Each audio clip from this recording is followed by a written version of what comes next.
How are we doing, everybody? Welcome to the Friday night edition of the Underdog Fantasy Occupy Fantasy Best Ball Mania stream. Chuck and Chris here to talk you guys through some. We have a little bit of news at least, but we're gonna jump into draft, see what's going on. Chris, any thoughts before we hop in? Yes, of course. I think we want to talk about the giant kicker trade for Riley Patterson that the Lions engaged in over the last couple of days. No, of course, we're referring to DeAndre Hopkins no longer being a member of the Arizona Cardinals. Do you think we expected that somewhat? I know you and I talked about that early, Chuck, in one of our first shows we did together. But I guess as we go through the contest here and we draft, we can talk about how we think this affects ADP here. I really think it only has an effect on Cardinals players for now because we're not going to know what Hopkins is doing for at least a few days here.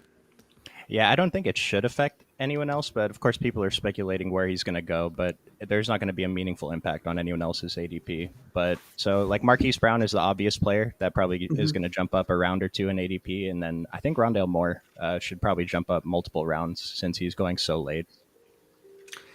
I agree, and I think they probably just stay right where they are, but maybe like Greg Dortch or the tight ends see their ADPs creep up a few spots on speculation. But long offseason left here. The bottom line here is the Cardinals are locking themselves in, at least for the first half of the season, without Kyler Murray is kind of a low upside team is probably the best way to say it.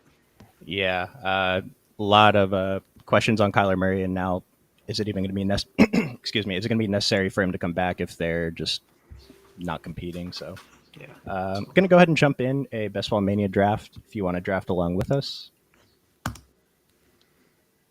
Oh, and it started instantly. Looks like I was the last one in. Well, Chuck, we will not be drafting together, but that's all right. I will follow along and try to keep an eye on the board myself. So we got the 2 pick, 1-2 turn. Woo. I was, let's see here. That means we pick 23rd and like 26th, I think. Yeah. So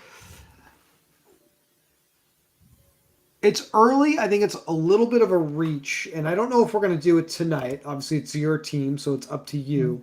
But I think this is the spot on the board where you're most likely able to probably pull off the Lamar Jackson and Mark Andrews stack, specifically in rounds 2 and 3. I don't know if you've done that in other drafts yet. I haven't. I was thinking about it this morning because I do want to try to build that combo out at least a couple of times. But it looks like first pick, second pick, you land something like Chase or Jefferson and then get that Ravens duo. I mean, is that something that you're interested in doing? Not Uh, just tonight, but in general. in general, it's something I'd like to do. So, the average, there's 12 people in a draft, so the average ownership is going to be 8.3%. And so just in 8% of my drafts, is that something I'm doing to get that combo? And no, but it's so hard to get both of them. I think we're giving up a lot. I just really like these running backs at Right. this 22 to 27 range. So it's really hard for me to want to go with Lamar, especially. I kind of noticed the quarterbacks are falling, the elite quarterbacks. I drafted Justin Fields at like 51 or 52 earlier today. And then even the Interesting. top three guys I've seen them get into the third round pretty regularly now. So I'm wondering if their ADP is going to settle a little bit lower. We're going to take Chase here. All right. And nothing wrong with that. Obviously, a little bit of a chalky pick here to begin the draft, but we don't have to get too crazy. It's the first round. We know who the best players are. So as it comes back around to us, on that note, I imagine you're going to wait and see if we can get Joe Burrow at the 4-5 turn. And if not, obviously, we'll just go another direction. And I don't mind that. I think, to your point, we have a ton of high upside skill players, running back, wide receiver, that we just basically want to hammer those guys here the first couple of rounds, since we're definitely not going to be getting Kelsey or anything like that. So, as you see here on the screen, we have highlighted the correlations with Chase. You've got Mahomes at quarterback, Burrow at quarterback.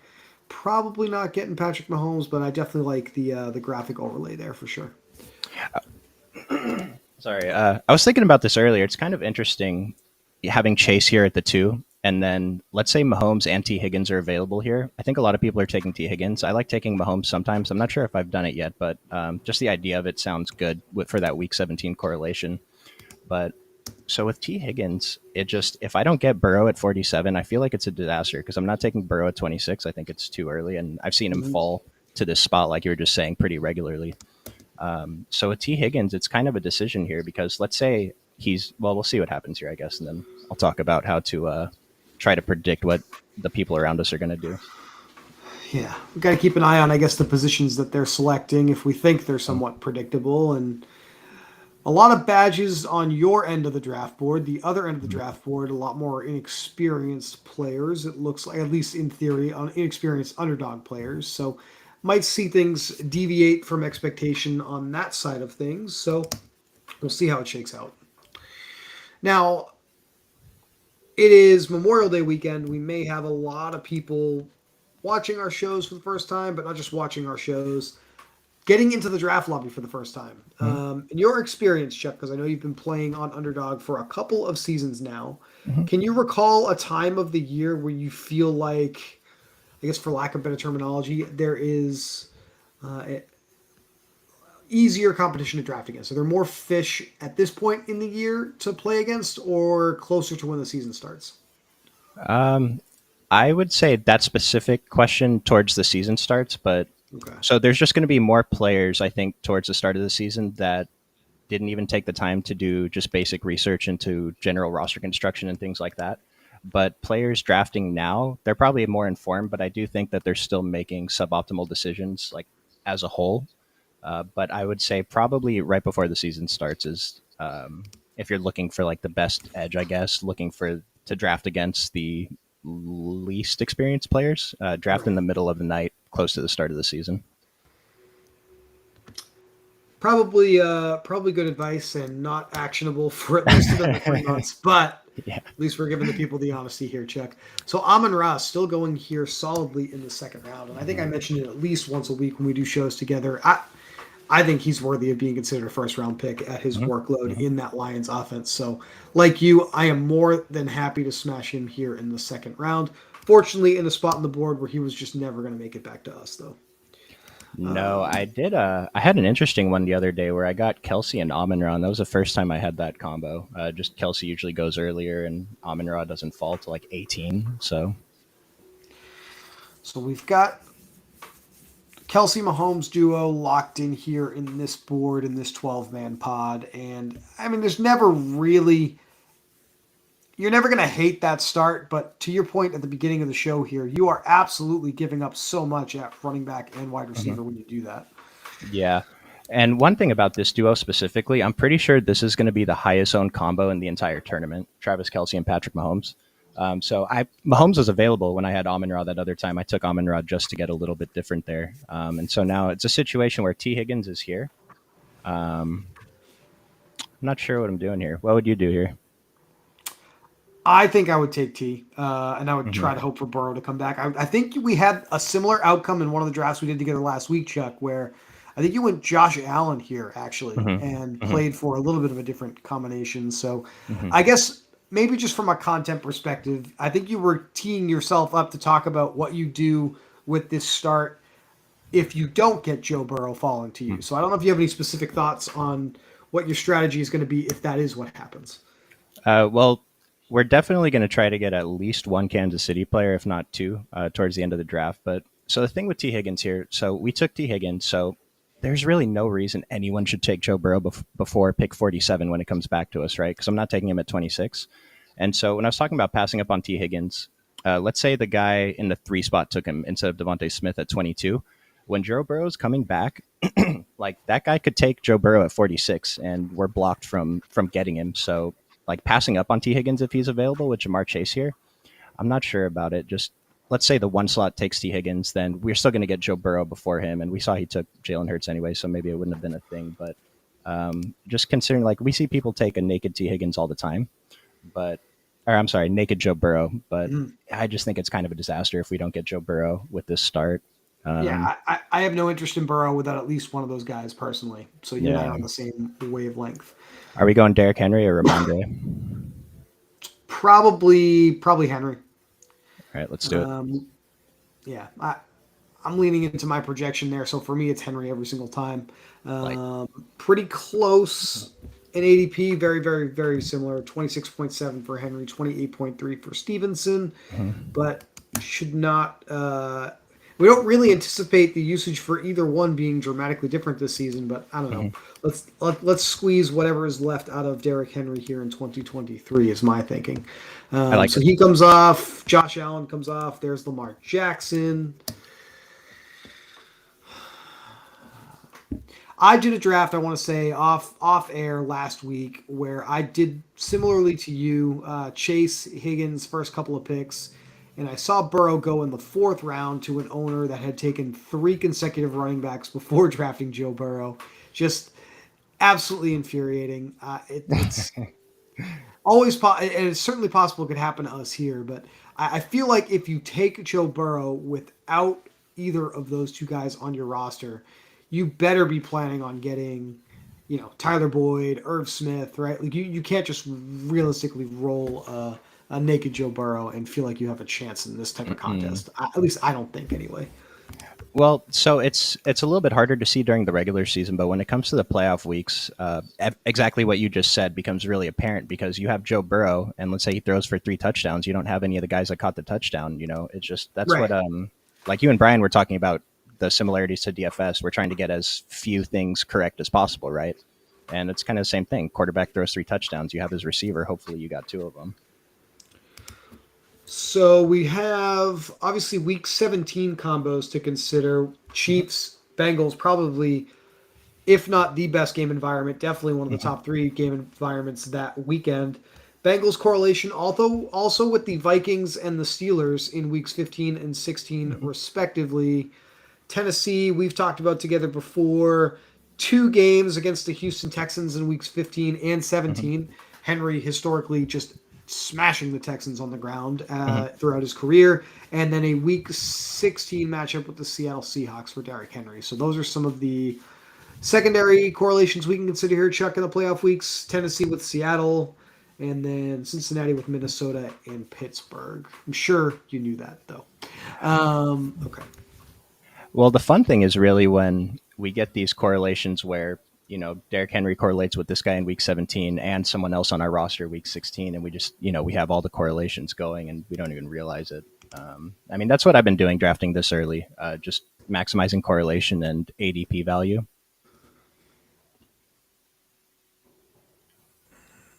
Christian Watson.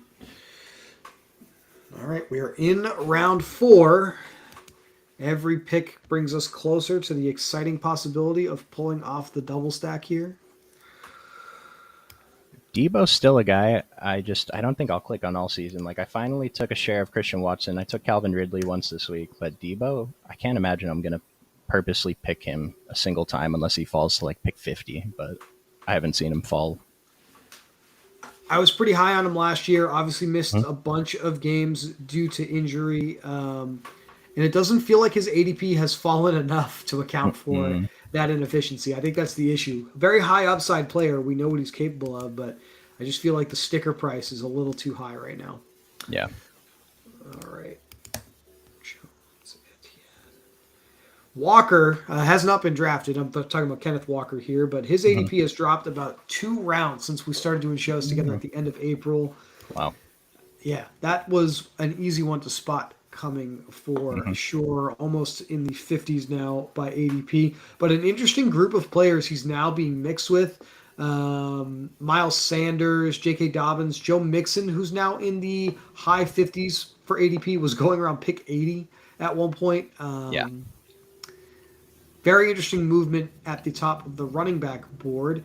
We got a piece of news. We've talked at length about Minnesota's backfield on our shows together. There's now seemingly a possibility Dalvin Cook is going to stay in Minnesota. So, with that in mind, I guess the report is that he may take a pay cut to stay in Minnesota because he doesn't think the market is really there for him to make much more money than he's slated to make now in Minnesota anyway. I mean, that really will change things here. I think I might start taking Cook over Madison in this range of the draft if that's going to happen. Mm. Well, Madison, when we were first talking about him on stream, I'm pretty sure he was pick 110. A couple streams later, he was like 105, and now he's all the way to 81. Well, Dalvin Cook's still at 72, and I mean, this is a little bit too much for me to pay for Madison, but Yeah. it still feels like a value on Cook, if that makes sense. No, it definitely does make sense. We did just see free agent DeAndre Hopkins come off the board. I thought that was that's got to be an auto pick at some point, right? Like his ADP's there. I want no part of selecting him until we know what's going on personally. I've done a couple drafts today. He's gone ahead of ADP every time, and then I was there scooping up Marquise Brown slightly ahead of ADP, and I feel like it's just such a better pick. I mean, Yeah. so we got Joe Burrow, thankfully. First time I have the Cincinnati double stack. So right now we can announce to you officially on May 26th, Chuck just is about to finish drafting the $3 million winning roster. Congratulations to you, Chuck. Nice. Definitely got to think about how we want to attack the Kansas City side of that now a little bit more aggressively Mm-hmm. because you're set up extremely well. I think the price tag for Pacheco is a little high as Mm-hmm. running back one there. Mm-hmm. What are your thoughts on Kansas City's, I guess, running back specifically? Well, I didn't want to be in on Jarek McKinnon at his price, but he's ADP 129. It's not terrible. If he has the type of usage he had last season, then it's fine, right? But Yeah. he kind of overperformed in a big way, right? So, Yeah, I'm more interested in him at cost than Isaiah Pacheco for yeah, sure. yeah, And then the biggest bargain of them all, obviously, super late, and it might be something we consider tonight. Clyde Edwards-Helaire, right? He's got to be yeah, on our radar. definitely Scary him Terry or has risen. So, what do you want to do here? Really, several directions you can go. Looks like you got Drake London queued up. Is that your favorite mhm. pick here? Not necessarily, but I haven't taken him too much. Like, I think my if I had to pick, it's probably Christian Kirk. Um, you I'm have a down for either preference? direction you want to go. Nope, I'm totally leaving it up to you. That's All cool right, with me. we're gonna try Drake London. I'm Okay. hoping I can snipe Marquise Brown, and we'll get that. What am I thinking about? Arizona, Atlanta. I think I was mixing it up with one of the other teams. When I take Josh Allen early, I want to take Atlanta and Arizona guys. And then there's just a bunch of correlation everywhere. Atlanta playing the Panthers, the Colts, and the Bears in the playoff stretch of games this year. So just, I guess, opens it up a little bit for us to have some more options to consider correlation throughout the rest of this Mhm. contest here. That's what I did earlier. I had Bijan as my first pick, and I reached a little bit for Justin Fields. I think it's going to Okay. be kind of an uncommon pairing for Week 17 with the potentially high scoring game. Two really weird offenses to try to stack together, right? I think that's what's Mm-hmm. going to drive lower ownership of that combination. I think you're right. You hit the nail on the head there. Mm-hmm. Hawkinson. Tight end gets ugly very, very quickly. Yeah. You have any interest in? I don't think he's going to be there when it comes back around to you. Maybe he will, but a little bit of a weird stack with like London Pitts and like Desmond Ritter. Like, is that? I mean, obviously these super gross below 500 team stacks are not worth prioritizing, but Mm-hmm. they are somewhat unique, right? So I don't hate the idea of pairing up London and Pitts, but it does feel a little expensive, right? I mean, we're capturing a large piece of the offense. I mean, Bijan is probably half of it, but I don't know. It feels like it's a little bit too much when we just mentioned like the offense is kind of who knows.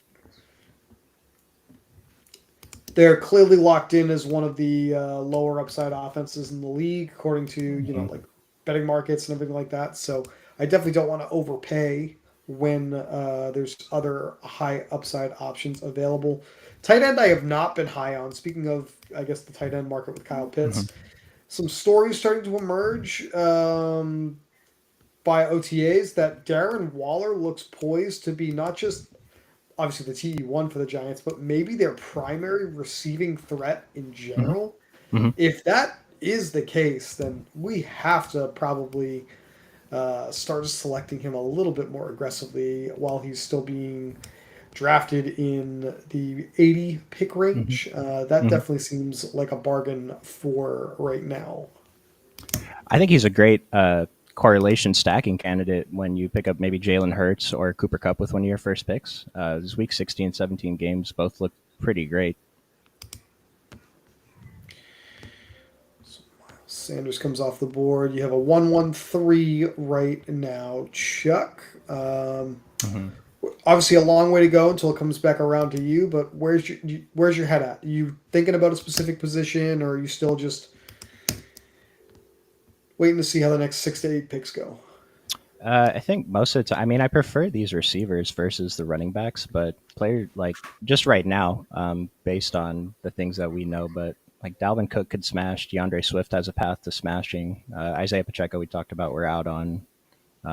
Yeah, I just Ayuk, Lockett, even Addison, and Deontay Johnson and Probably, Marquise Brown. I guess, just for the correlation with the Bengals players, Hmm. Kadarius, while he's off the board, Tony would have been probably what I would have done here, but it's a Hmm. moot point now. Yeah, Um, he went kind of early. You go to the is that the Kelsey. Mahomes owner? Yeah, I don't think it is. No, I didn't even make it back to him. It's interesting. All right, congratulations to C Bets on Tony. Right. Hmm. I talked about him out on Debo. I'm coming up on Brandon Ayuk. I'm not sure I'm actually clicking his name that much, but I'm more interested than I was before. High upside player, not as expensive as his teammate, and I think from a fantasy usage perspective, median points anyway, pretty close. Obviously, they get their points in very different ways. Hmm. Debo more capable of some of those gadget plays in the backfield. Ayuk just more of your traditional downfield threat receiver. Um, Uncertainty at the quarterback position with San Francisco this year is probably not being taken into account enough. Hmm. This is still going to be a pretty good team, but we literally have no idea who they're going to have under center. Right. I meant to mention that when we are talking about Debo too. It's just another reason not to click on him. Speaking of tight ends, Goddard's a guy I'm never clicking unless I have Jalen Hurts, and I'm only doing that if I didn't get to stack him with AJ Brown or Devontae Man, Smith. Gabe Davis going a little early now too. That's surprising. Um, Someone took Marquise Brown, pick yep. 69. He's already coming up. So George Pickens or Deontay Johnson. Deontay for me ahead of Pickens. I think Yeah. I tweeted about this earlier in the week. I'm a little surprised Pickens is going straight up ahead of Hmm. Johnson. Hmm. Johnson with the goose egg in the touchdown department last season, but the usage was still really strong. Hmm. Had just shy of like a 30% target share with Kenny Pickett and Mitch Trubisky throughout the 2022 season. I don't see any real reason for that to change, so I'm going to take him over Pickens. I like Pickens, but I'm just surprised by the cost here. Yeah, the gap was a little bigger even before, which made Deontay even more appealing, but it's closed a bit. They're basically the same ADP now, 2 picks apart. So I'm considering Darren Waller since you brought him up.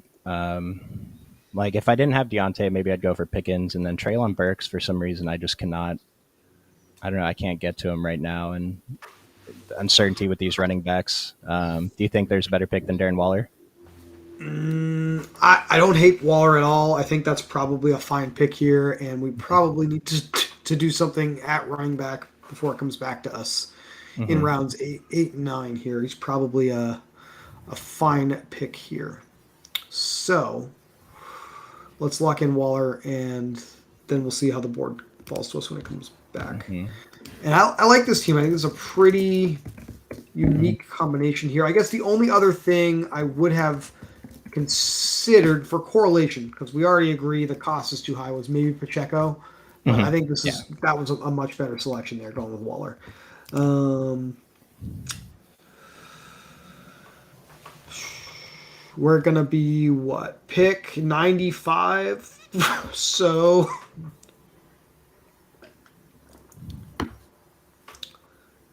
I mean, running back gets ugly very, very quickly. We'll see what's Mm-hmm. still there when it comes back around.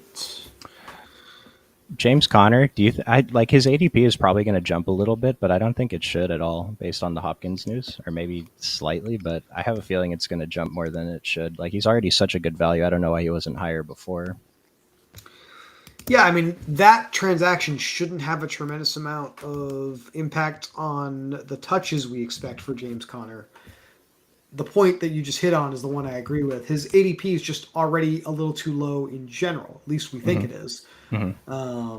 So it would be strange to see him move on this inflection point and not just the realization that, oh, he's going to probably have 20 to 25 touches every single week. Hopkins does not have any effect on that. But Right. maybe it's more signal here that they just run the ball because the passing Mm. attack is not going to be as strong. Maybe that pushes Connor upwards.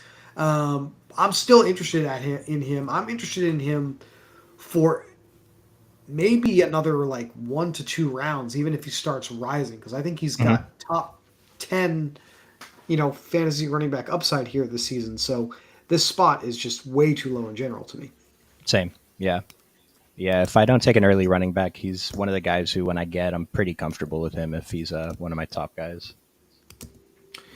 And it's not super likely that he's there because we've got about 11 picks until it makes it back to us. But I think he's clearly the best player to select if he's there for us. Mm. Ayuk is still hanging out there. I don't think that'll come back to us. So Ayuk? Oh, you went 68. We didn't even have the you're opportunity. paying more attention than me because you're actually drafting. So, um, all right. Like this group of running backs here, Dalvin Cook through Rashad White, even Alvin Kamara. I mean, I'm pretty sure I'm clicking James Conner's name before these guys every single time. Yeah, it's definitely the safest. Wow, it's the most appealing selection in the range. Hmm. I can't really bring myself to here. We see Juju going in the Yeah. 80s. I'm fine with that, but I thought that would happen a lot sooner than now. Oh, Traylon comes yeah. off. I was gonna say a player I can't make out how I feel about them or how to project appropriately is David Montgomery with the Lions now. Hmm. Hmm. That was a kind of a weird. Well, the combination of signing him and then going out and drafting Gibbs is what has me thrown off. Obviously, they Hmm. cleared a little bit of room by sending Swift to Philadelphia. I think, and I think the general consensus clearly by ADP is that Gibbs is going to play ahead of Montgomery, but it's not completely crazy to consider a world where Montgomery gets quite a bit of work in that backfield, right? Especially what's Gibbs going at, like pick 40. Um, Dave Montgomery's Maybe at even 87 earlier. right now. Yeah. Yeah. Gibbs 39.4. Yep. And Montgomery 86.5, I think is the ADP. Very, Yeah. very wide disparity. But, and obviously he comes off the board. I was trying to set us up for a possibility of a pick there. Javante That would have been. Williams. Okay.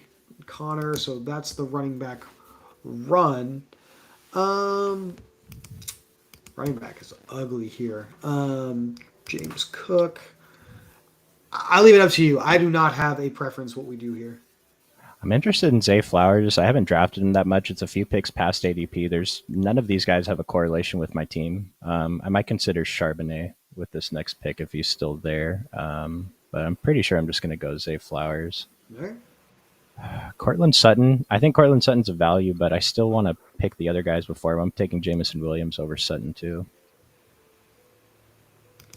I still cannot pull the trigger on Jamison Williams. I Yeah. understand what you've been saying. If we can Hmm. sneak him through to the playoff weeks at low ownership, Hmm. I'm kind of on board with that. But I just haven't been able to justify selecting him just yet. Maybe I will start to do that more if Juju's cost rises because this is sort of the range Hmm. where I've been clicking his name a lot, and Same. we saw him go high tonight. So Yeah. I think Juju is like my third or fourth highest owned receiver right now. It's Shark, Juju, Marquise Brown, and Tyler Lockett. yeah, Juju and McCole Hardman are some of Mm-hmm. my highest owned at this point. I've been clicking on McColl a decent amount. I wouldn't be if it wasn't for you. So we'll get that one. Fingers It's crossed we get that slot receiver role with Aaron mhm. Rodgers. Clearly should play over someone like Randall Cobb in a world that makes sense, but maybe not to Aaron Rodgers' weird brain. That's the risk we're running here. Right. All right. I think I'm taking Zach Charbonnet. I like it. Correlation with Deontay Johnson and Derrick Henry as well. So pretty sharp there, I would say. It's kind of like I think he's still fine. But, I mean, is Kenneth Walker going to get all the work? maybe. But if Kenneth Walker gets hurt, I mean, if anyone gets hurt, so that's not really a thing. Well, I mean, it could be very similar to what we saw last season, where Yeah. with the Seahawks, it was the Penny show early, and then it became the Walker show late. I mean, that easily could be what we see here. We may see Walker have a really, really strong start to the season, Charbonnet not too much, and then Charbonnet come on strong late, regardless of injury or health. Like that's kind of been a path Pete Carroll has taken with his running backs for the last couple Hmm. of years. He tends to Hmm. shift the usage around. So, and we know that just in general, rookies for the first 6 to 8 weeks of the season, in most cases, take a little bit of time to acclimate to the NFL game, and in the Hmm. second half of the season is when they typically tend to play much better. Obviously, there are trend breakers everywhere. We expect someone like Bijan, who's a consensus first round pick, to just be good all year long. So, Hmm. and I don't disagree with that consensus right now. It's hard to. Um, Yeah. Do we have quarterback? So we have Joe Burrow. We're going to take one more quarterback. We have Darren Waller. Maybe depending. I don't know. I've been experimenting with more three tight end builds, four tight end builds, or just two tight end builds, and I'm not sure what to do when I have a player like Darren Waller that we expect to be elite. I do think um, Geno Smith might be who I would be interested in here. Mm, love that. Because we've got the week 17 correlation with Deontay Johnson, and I know it's a little bit of a weird stack. We got a running back and the quarterback there, but there is a little bit of a 2-1 game stack going on there in the championship round if we're interested in Geno. Well, depending what happens in the last rounds, we can take Noah Fant at tight end position. That's true. Yeah, because obviously we missed out on the wide receiver grouping there. So it would be a little bit of a strange selection for us, but just thinking about the playoff game stack options, it definitely shouldn't be completely off the table. Hmm.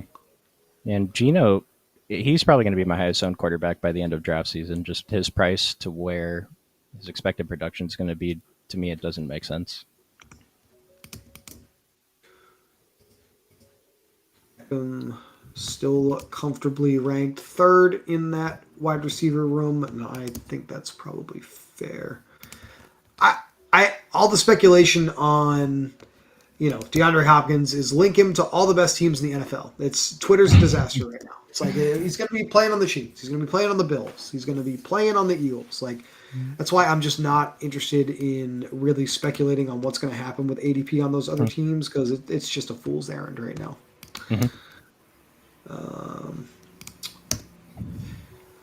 Not Tyler Boyd. yeah, we might be overkill there. I love AJ Dillon in this range at the running back Same. position. I don't think he's going to make. He shouldn't make it back to us, but obviously we have to be thinking about Hmm. shoring up things a little bit, but behind Henry and Charbonnet. So one thing, let's say it gets to us right now, and AJ Dillon and Geno Smith are both on the board. Like the only person who's going to pick between our next pick is the number one guy, right? And he already has his Mhm. quarterback. He has no Seattle players, and so I'd love to Yeah, get AJ Dillon right here. we don't have to take the quarterback at, or Geno at that spot. Hmm. You're 100% correct. So I don't mind queuing Dillon up and just hoping and praying he falls way past ADP here over the next few picks. Hmm. Um, I was planning on taking McKinnon, but he went a but little he's bit early. yeah, and I guess I have been very high on him. Antonio Gibson is Hmm. probably still going to be here. It might be Hmm. slightly early, but he won't be there when it comes back to you here at 12:13. So I guess that would be another option worth considering as Dylan comes off the board. So here we go. Yeah, we're gonna take Gibson. Well, assuming he lasts one more pick. But the other thing too about passing on Geno, and he's probably gonna be there the next pick. This guy has Kirk Cousins on the board. He has Justin Jefferson on his team. It makes zero sense for him to pick Geno. So we can, even though we want Geno, we're gonna take Gibson because this guy could take Gibson. Right. And I think that's kind of at this point in the draft, Gibson is like the last running back in what I would say is a tier of guys I think Hmm. could give you consistent starting running back performance throughout the season. once he's gone, everything else behind him here feels very, very, very volatile. Mhm. Yeah, So I agree. that's the biggest reason why I keep clicking on him personally. Hmm. And So yeah. you read this very, very well. I mean, it makes sense. He's got Dalvin Cook. He's got Justin Jefferson. We Hmm. see people do things that don't make sense all the time, but that was easy to see coming. It's kind of interesting. He waited though. He did get Kirk Cousins pretty far past ADP. If you don't have Jefferson Hmm. or Hawkinson, I don't That's think right. you have Yeah, a it's true. tremendous reason to consider taking Cousins. I It's a good don't point. know who took Hawkinson. It definitely wasn't Declo, but yeah, a little bit of the same logic you applied to selecting Geno. There's really no reason for someone to consider Cousins without one of those two players. So Hmm. we can lock in Geno. It's kind of interesting. Probably a little bit of a unique combination. Hmm. The drafters of Lockett and Metcalf and JSN just tore all their hair out, Chuck, but that's all right. Hmm. We're trying to beat them anyway. We needed that week 16, 17 correlation with the Steelers. So Deontay Johnson's definitely catching a touchdown in both of those weeks.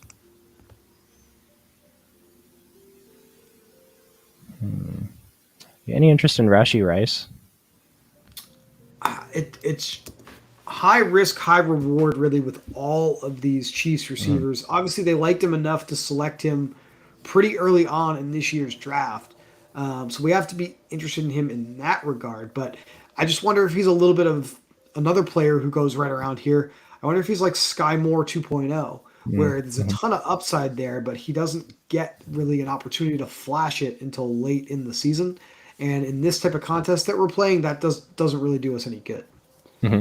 I agree. So It's- it in the post, it's only 1 year, I guess, but in the post Tyreek Hill world with Mahomes and the Chiefs, the one thing that we do know is that they just spread the ball around at receiver specifically. mhm. There's no true alpha, at least not yet.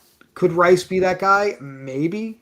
Um, there's not a tremendous amount of confidence that he is because he's going behind Tony, behind Mhm. Sky Moore. So if we're already considering like wide receiver 3, 4, 5, like I'm a little bit more interested in MVS at cost, and then Yep. obviously we've talked about Richie James before. I like him as well. Hmm. Speaking Um, of MVS, I might be mistaken, but did something come out that he's second on the depth chart behind Tony? not that I have seen, but doesn't mean Okay. it hasn't come out. Okay. Might have just been someone saying it then. I feel like they play slightly different positions on the field. I think Tony gets moved around a little bit more Hmm. in the slot and outside. MVS, I think, had a slightly more dynamic role with the Chiefs last year than he Hmm. had with Aaron Rodgers' Packers. But I think right now we're looking at the consensus being MVS and Tony probably as your starters, and Okay. then it's a bit of a battle in the slot between Sky Moore and Richie James, and then I think your backups are like Rasheed Rice, Justin Hmm. Watson. Now we're getting too far into the weeds, but I think you know what Yeah. I'm saying. Yeah. Yeah. Okay. Makes sense. As Sky comes off, If but yeah, Rashi Rice. obviously before the roster we have here, I think we have to consider him. Mhm. It's an upside play, um, and we can't always select the same. Well, we could select a couple of Chiefs receivers here and try to have a couple of cracks at the apple, right? I mean, I don't think there's Yeah. going to be anything tremendously wrong with going that route. So Especially with the specific game, Chiefs Bengals. I like the idea of having two Chiefs on this roster since I'm stacked so heavily with the Bengals already. that someone is watching the show and decided to take MVS, who we have seen almost every time we don't have this game stack going, go ahead of ADP, goes about 18 picks too, or quote unquote, too early tonight. That was interesting.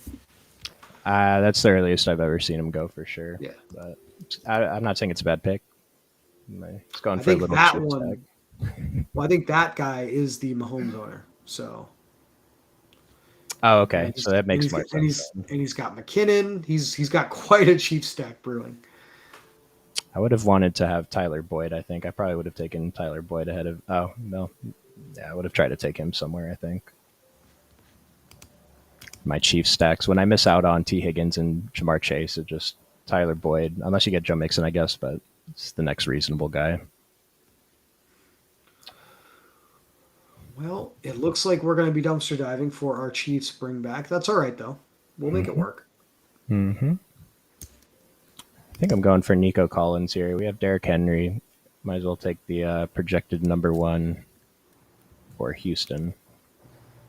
If there was another running back in this range, I might just go with a running back I like, but these guys are going to be there anyway. And then I would take Tank Dell late, but I'm going to take Nico Collins. Some nice highlights of CJ Stroud throwing a Tank Dell against air, no defenders. Clearly means Tank Dell is going to have 1,200 yards, 7+ touchdowns. No, it's a free pick right now to take Tank Dell, and I think it's a more than fine one for sure. All right. What do you think on the turn here? I'd like a running back in theory, but is there a running back? Raheem Mostert or Jalen Warren, really? I don't mind Jalen Warren. We get a little bit more correlation with week 16, 17 if we think he's going to get a little more work alongside Najee. Just if he has standalone value without Najee going down. I like the Miami backfield a lot. I think Miami has some decent matchups, but I think you're right here. Warren is probably the best player given the roster that we have. So that would be the direction I would go. Well, from the Miami guys, Jeff Wilson's the one who I just like. It's not that much of an ADP difference, but there You and are I are on the guys. same. You and I are on the same Yeah, wavelength there. I have Wilson projected slightly higher than Mostert, and he's cheaper anyway. So yeah. that's the pick I'd prefer to make. Prefer both of these guys to the rookie Same, So same. that's kind of where I am with the Miami backfield. Love it, love it. What about Braxton Take and go. Berrios? Speaking of Miami, I mean, he's going to have one of those runs where he just catches a touchdown like 3 or 4 weeks in a row, and he's like the cheap wide receiver that 30% of the field has in DFS contests. It happens every year, so it's hard not to be interested in Braxton Berrios with that in mind. But in all seriousness, no, I am not pulling the trigger on Berrios whatsoever in this. I mean, he's free. We've talked about yeah. adding somebody to your roster late that could catch a couple touchdowns for you, that has a chance to flash in that flex position, and that nobody else is going to have. That is the type of thing to think about. A player like Berrios, though, I think I'm more interested in doing that, Chuck, if I have Tua, if I have that Miami stack going. I don't know if that's right or wrong. That's just my gut reaction with my brain. So Seems right to me. The only time I have drafted Berrios is in a Lamar stack when I didn't have Tyreek Hill or Jalen Waddle. Just wanted more correlation for week 17. Porta. I'm interested if Kyler Murray is going to start to fall a little bit too. I think he's already going so late, but the fear of him putting up 0 points the entire season is real. It's terrifying. Mm-hmm. The safer way to lock in that same terrifying experience is apparently just to draft Trey Lance, right? So,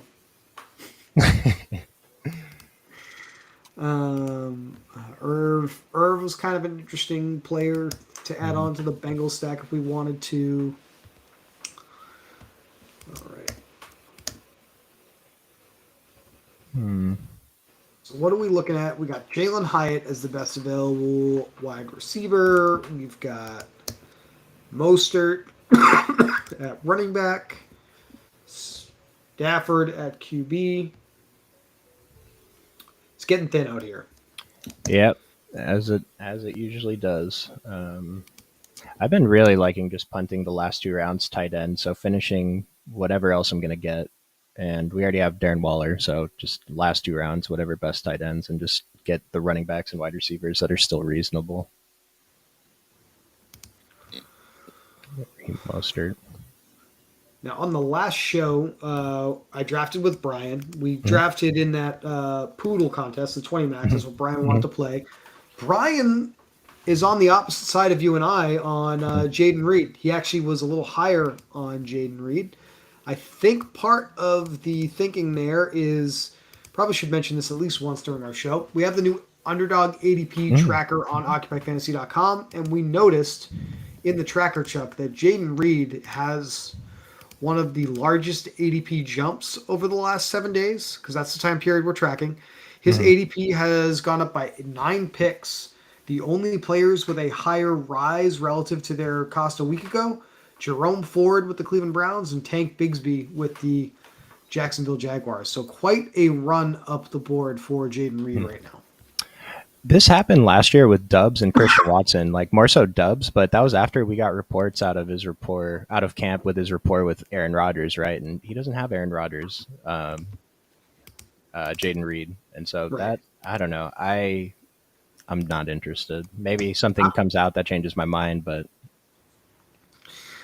we're still on the same page there. I thought it was interesting, and I think it's paying attention to that data point of what the field is doing is probably important this time of year, because Mhm. we know ADP at the end of the year is going to look a lot different than ADP today, and obviously it takes a few months to get there. But at least by tracking the movement, we might get a sense of what ends up being, I guess, quote unquote, more correct than it is today. Mhm. All right. Stafford, Mostert, and Mims. Might just take Jeff Wilson. I don't Is hate he it. your, is he your highest ranked running back right now? At this point, yeah, I don't think it's remotely. I mean, Singletary is close, but I think Mhm. the Dolphins are expected to be better by a mile behind Jeff Wilson, Singletary, and then Gus Edwards with the Ravens is another running back I have that's pretty high on the board if he's Mm. still available. Singletary was the other guy I was considering. Got a little bit of a. I don't know about running back correlation. I'm not sure. We Maybe not got with a these two teams. 2-5-6-1, and I think you're right. Just keep hammering the skill positions here. I don't hate that at all. No, he took Singletary. Nice pick. Deontay Foreman. We're playing for upside. I'm not going to disagree with that. For me, it would be Gus. Honestly, Gus Edwards Mhm. is my favorite one left. Okay. Obviously, feel free to do what you'd like. It's your roster, but that's what I would do. I might hold off on Gus then until the next round, but there's really no one else that I have. Oh, I can take one more receiver, I guess. Rashid Shaheed. That's a That's guy my that yeah. you're interested in, right? Yeah. Shaheed, Hardman, Richie James with the Chiefs. It's a little Mhm. early by ADP, but we obviously have the Mhm. game stack there to consider. So those would be the guys on my radar. I think I what I like want to Shaheed. do here. Yeah. Yeah. It's just so I have 3 picks left. I'm gonna take 2 more tight ends, and then it's do I want a 6 running back or an eighth receiver? Because a 6 running back, either way, it's gonna be pretty much Edwards Well, Hilaire or Richie James, right. right? I was going to say our decision is coming down to, because we probably do want some kind of Chiefs bring back, and so it's Mhm. basically Richie James or CEH. Given the construction of your roster, does CEH make more sense? Maybe. I think so. Yeah. So So that's one thing I have. Like, so this is a little different from my typical drafts. Usually, I have another top running back in here, and so I'm comfortable going 5. But since Charbonnet is my second, I yeah, kind of want we're like on a the same page. six We need a guy. little bit more. Another lottery ticket Hmm. would be helpful. And one thing we haven't been mentioning too much, I did mean to bring it up earlier, was with bye weeks. I accidentally drafted a team where both my quarterbacks had the same bye week. So in the last round, it's like, do I want to take a shot on someone else or draft a hopefully starting quarterback that's going to contribute at least 15 points total to my season? And so just something to be aware of. Don't draft 2 quarterbacks with the same bye week. Yeah, I'm a lot more conscious of the bye week um, discrepancy, if you will, at quarterback and tight end, because that'll kill Mhm. you. You'll lock in a zero before the tournament even starts if you don't pay attention to that. So, good call there. And it does matter a little bit with the other positions, just not as much. Like 3 of my running backs have a bye week 7, So week 7, I'm probably going to score the lowest. Derrick Henry's out, Joe Burrow's out. Like without a doubt, week 7 is going to be my worst week of the season. Just hopefully the other guys can, someone catches a spike week and kind of makes up for it a little bit.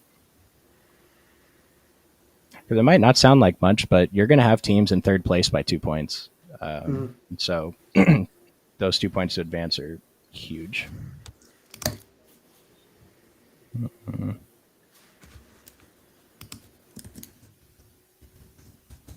To Renfro.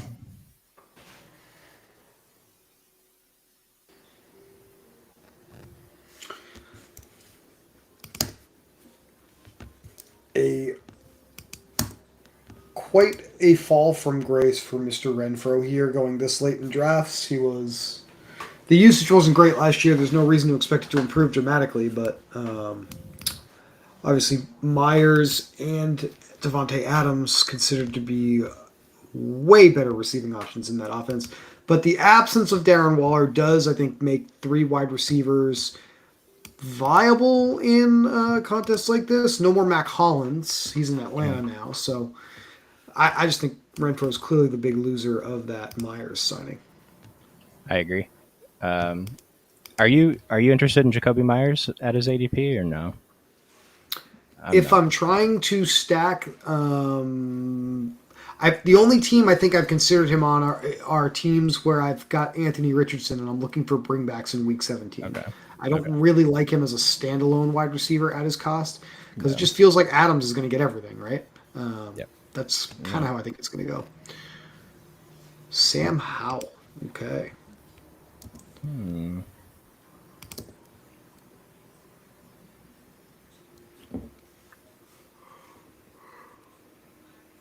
Just Excuse getting me. into the three more really exciting players. So you guys hang out for like 5 more minutes and see who we round this out with. These are where the league winners get selected, Chuck. Yeah. It's not Actually, time to tune out just yet.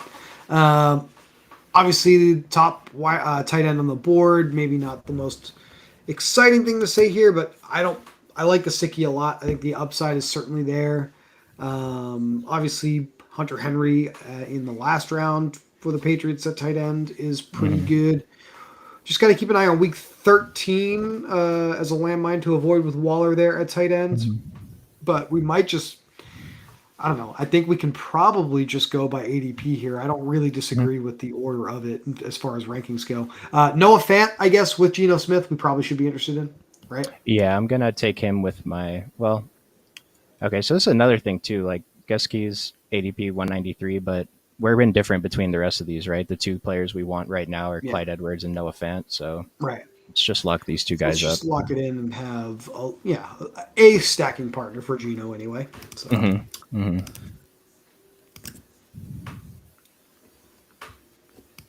get CH, and then we can basically take best tight end available to round up the draft if that's the direction you'd like to go. And I think that's totally fine.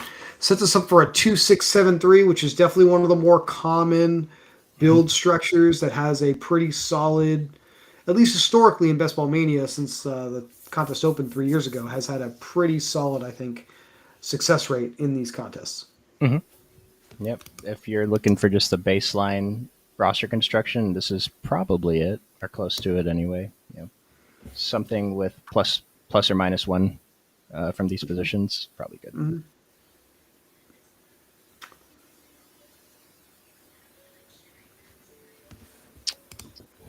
So Best Ball Mania is 12% filled, May 26th. And they've done a pretty good job over the last couple of years of timing this tournament to Hmm. fill like right before the season starts. It'll be Yeah, interesting to see if it fills a little earlier this year. I kind of think But it will. on this trajectory, it does feel that way. Maybe Hmm. things will slow down a little bit throughout summer holidays. People actually literally go out and touch some grass, right? But we'll see how things go. One of the things that they'll do too is they're pretty good about the timing of the when they release the puppies and like the poodle, I guess. So if they think it's filling up too fast, maybe they'll release something else that takes a little attention away. It's a good problem to have. It definitely is. It's a great problem to have if you're underdog fantasy. I mean, Yeah. why wouldn't you want to take a shot at the $3 million top prize? That's probably why this thing is filling as fast as it is so far. Hmm. Second poodle past 80%. Yeah, I need to. I think I have like 12 entries in that already. I'm gonna probably knock out a couple more tonight and then just slow draft the rest of them. I still have a few puppies going that are around pick 100, which I think is just awesome. Do you do a lot of the slow drafts at the same time, and do you try to go in there and hit your pick, or do you pretty much have your ranking set and let things go if you're unable to get to it? I'm curious what your thoughts are on that.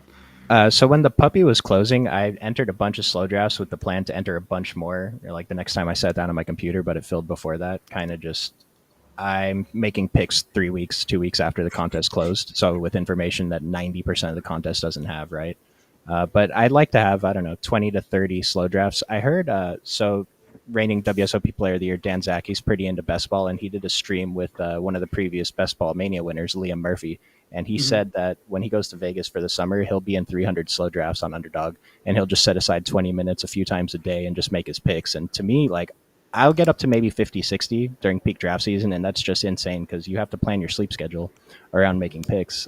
So to have 300 slow drafts, I, hey, it's there's a insane. reason he's one of the best players in the world. That's incredible right there. Yeah. I couldn't handle that. I can just be flat out honest with you on that. Yeah. All right, as we come to the end of the draft here, we're obviously coming to the end of the show, so we can't let anyone that is watching live, running this back on stream, out of here without mentioning the requisite deposit bonus match that we have available for you through Underdog.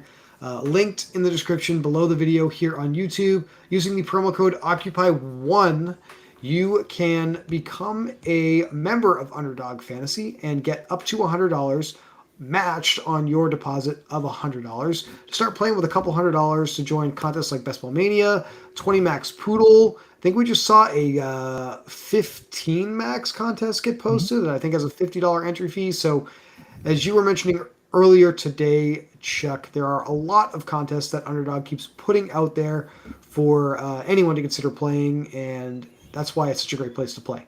Mhm. Yeah, whatever your bankroll is, you can find something and compete on the same level as everyone else. And obviously, we've got the Pick'em contest. So if you're into daily fantasy games, Pick'em fantasy lineups operate extremely similarly to some other daily stat contests that are out there. If you're familiar with or worth considering, and there are some daily draft contests as well that are pretty cool. Yeah, the daily drafts are great. If you are very interested in sport like me with NBA, if you get in there earlier in the day before, like, something's, I don't know, it's kind of just having an edge. You can make your team earlier, and then everyone gets the information in the afternoon. And so if you want to talk about that more, we can talk about it in the join the Discord and get in there. So I'd like to get someone with a correlation with the last tight end pick. Not that it matters that much, but Jelani Woods, Jake Ferguson look like the guys. Maybe, yeah. I mean, that's pretty. Is there anyone else here? Maybe Zach Ertz. We were talking about him a little bit earlier. I'm fine with Jelani Woods if we want to just go with the board. Yeah. Seems like probably the best pick here. Durham Smythe might be kind of interesting, but I mean that's probably a reach. I don't know. It's a unique pick, but no Gasicki anymore at tight end for Miami. That's the only reason I Mhm. would think him. But Jelani Woods is totally fine with me, and that's the player we got. So not a bad team here. Like Chris said, 2-6-7-3. You can see we got some pretty good playoff correlation. I mean, Pittsburgh, Seattle, week 17, but we did get Cincinnati, Kansas City, a piece of it. So, and Tennessee and Houston. So pretty happy with this team. It's good luck. Appreciate everyone for watching today. We'll have another stream on Sunday. Not sure who the hosts will be there yet, but we will let you guys know. And Chris, any final words? Good draft tonight, Chuck. I like what we did here, and at some point, you and I will be on the show again together, whether that's Sunday or later. Appreciate you joining me this evening, and thank you everyone for watching. We'll talk to you soon.